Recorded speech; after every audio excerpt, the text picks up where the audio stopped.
kelompok yang lainnya. Tapi kurang lebih biasanya setiap satu bus satu pembimbing, begitu. Sekitar 40-45 orang gitu ya.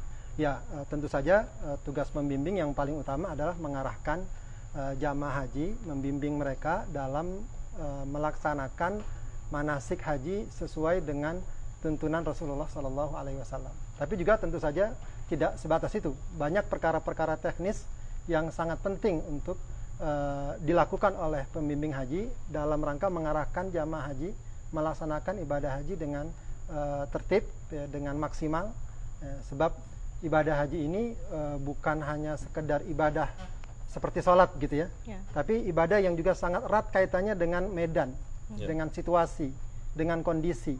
Ya, jadi boleh dikatakan dinamikanya cukup tinggi juga. Ya, perubahan-perubahan sangat mungkin sekali terjadi. Di samping ada faktor fisik dari para jamaah haji yang menyesuaikan diri dengan keadaan yang betul. Ustaz sampaikan. Jadi prinsipnya betul-betul pembimbing itu harus menguasai kondisi medan, termasuk tadi kondisi jamaahnya, fisiknya dan seterusnya.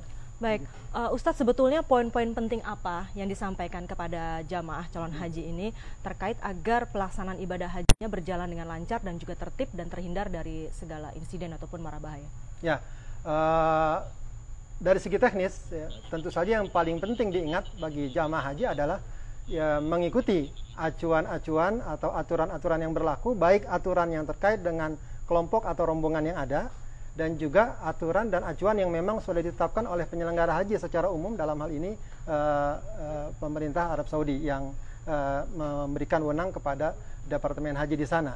Biasanya mereka sudah punya arahan-arahan dan ketentuan-ketentuan, seperti misalnya kalau kondisi kemarin di Jamarat atau melontar jumroh, itu biasanya ada ketentuannya kapan melontar jumroh, begitu ya. Nah, itu akan disosialisasikan kepada setiap rombongan haji. Apa yang menjadi kendala sehingga ada insiden, misalnya orang jadi tersasar karena tersasar tidak pada jalurnya, karena tidak pada jalurnya ada kemungkinan resiko yang lebih tinggi?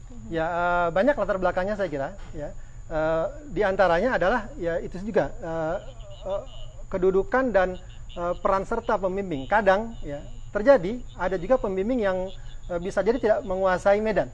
Ada juga, saya pernah mendapatkan satu rombongan sekaligus pembimbingnya yang tersasar, begitu. Artinya sangat mungkin sekali ada pembimbing yang tidak menguasai medan. Bisa jadi, mungkin sekali, bisa jadi dia baru pertama kali pergi haji, begitu. Bisa jadi, bahkan kalau sekali dua kali pun belum tentu bisa menguasai begitu saja kondisi medan yang ada. Apalagi infrastruktur terus berubah begitu. Terus berubah, itu juga sangat memungkinkan. Apalagi kalau seandainya ada jamaah yang tidak terbimbing.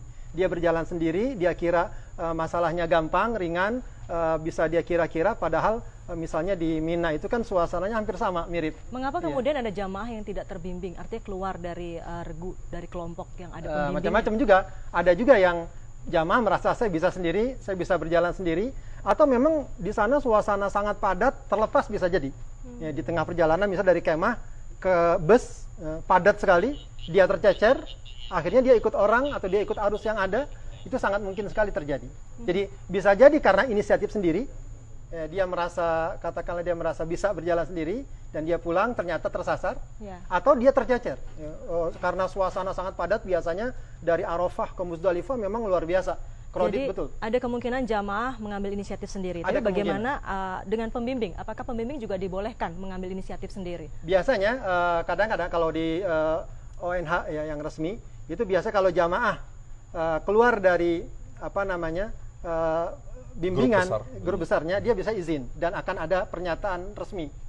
Misalnya dia bertanggung jawab kalau ada terjadi sesuatu yang terjadi seperti itu. Tapi kadang-kadang ada juga yang begitu saja berjalan, atau mungkin izin lisan segala macam. Ustadz, ada misalnya himbauan dari pemerintah atau penyelenggara, misalnya pada saat lempar jumroh jangan jam sekian sampai jam sekian. Ada jam-jam itu tertentu. Wajib atau hanya himbauan? Mestinya wajib dia. Mestinya wajib ketentuan. Tapi tentu saja apabila ada orang melanggar, tidak ada ketentuan hukum atau sanksi yang berlaku. Tapi mestinya wajib. Ya? Wajib, sebab biasanya yang saya ketahui di sana setiap kemah itu kan ada pintu gerbangnya. Nanti akan dikontrol oleh penjaganya. Ini sudah boleh atau belum? Kalau belum biasanya ditutup itu ininya. Pintu gerbangnya. Atau misalnya kalau pengurusnya ketat, ditetapkan betul, jangan sampai berangkat kecuali sesuai dengan jadwal yang telah ditetapkan. Begitu. Selain jadwal yang telah ditetapkan, juga ada jalur yang sebetulnya sudah ditetapkan oleh pemerintah Indonesia bahwa inilah jalur yang dikhususkan untuk jemaah calon haji dari Indonesia. Tapi kemudian seperti kejadian kemarin, ada yang melalui jalur lain. Ya, gitu. betul. Itu kira-kira mengapa itu bisa terjadi? Kemungkinan seperti tadi juga, berinisiatif atau dia sendiri mungkin bukan rombongan resmi dari pemerintah, mungkin juga dari misalnya negara lain atau dari dalam Saudi, bisa jadi kemungkinan seperti itu. Tapi kalau misalnya betul itu adalah rombongan ONH dari Indonesia, bisa jadi dia berinisiatif mencari jalan lain selain jalan yang biasa dilalui oleh jamaah Indonesia. Bisa jadi juga dia tersasar atau misal tertinggal rombongan, kemudian dia ikut arus, ketimbang dia misalnya ke kemah dulu, sudah sekalian aja saya berangkat ke jumroh, melontar jumroh, baru nanti ke kemah. Bisa jadi seperti itu.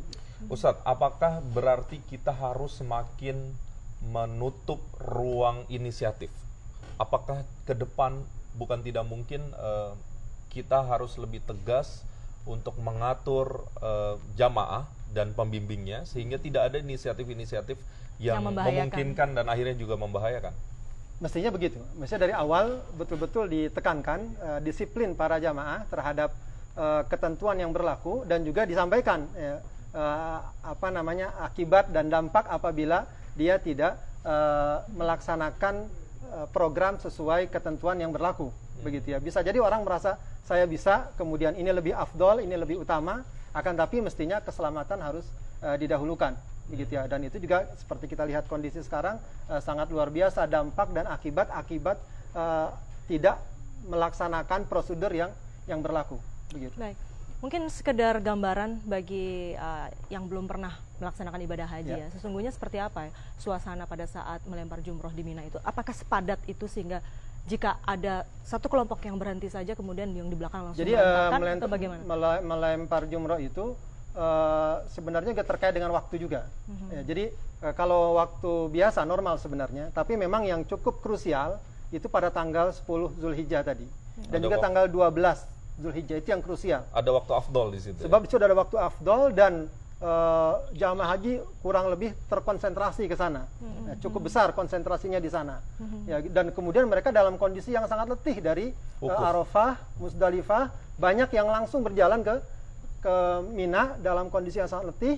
Kemudian jalan mulai menyempit, yang tadinya di Musdalifah ada sekian banyak jalan, kemudian berkurang jalan tersebut, yang ada pun menyempit, maka terjadi penumpukan yang luar biasa. Jadi sebetulnya disitulah pentingnya peran pembimbing ya, agar padahal kalau di waktu yang lain normal saja, seperti misalnya kalau dia melontar sore hari atau bahkan malam hari, normal saja. Seperti himbauan pemerintah kan sore hari. Ya, umumnya jamaah Indonesia diarahkan untuk melontar sore hari, suasana sudah tenang, udara sudah lumayan sudah mulai adem. Ustadz, terima kasih atas keterangannya. Mudah-mudahan menginspirasi kita semua, wabil khusus untuk penyelenggara haji baik di Indonesia maupun di Arab Saudi. Mudah-mudahan akan lebih baik, karena tahun depan kabarnya akan 220.000 lagi, tidak 160.000. Tantangannya tentu akan lebih berat. Terima kasih Ustadz. Baik, terima kasih. Dan sudah demikian tadi perbincangan kami dengan Ustadz Haji Abdullah Haidir terkait dengan pentingnya tugas pembimbing haji.